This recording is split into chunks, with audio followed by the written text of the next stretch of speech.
Swat motorway को मुकम्मल होने के बाद हर किस्म के ट्रैफिक के लिए खोल दिया गया।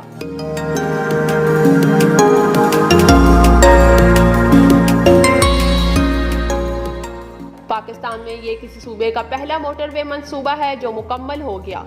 सवात मोटरवे 3 टनल्स और 26 पुलों की तामीर के बाद खोल दिया गया, जिससे सवात, दीर, मलाकंड और चतराल तक जाने वाले सियाहों के लिए मजीद आसानियां पैदा हो गई हैं।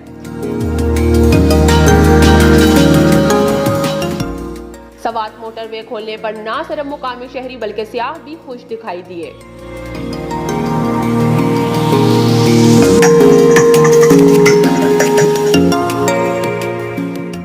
सवात मोटरवे खैबर पख्तूनख्वा हुकूमत का मेगा प्रोजेक्ट है जो कर्नल शेरहान इंटरचेंज से चकदरा तक 81 किलोमीटर तवील है। इस्लामाबाद से मंगोरा सवात तक 6 घंटे का सफर अब सिर्फ 2 घंटे रह गया है।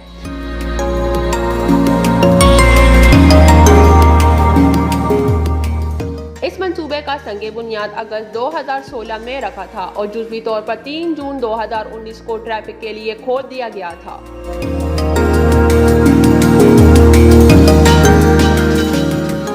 मोटरवे की तामीर से फासले सिमट गए, जिससे मलाकंड डिवीजन में सियाहत का नया दौर शुरू हो गया।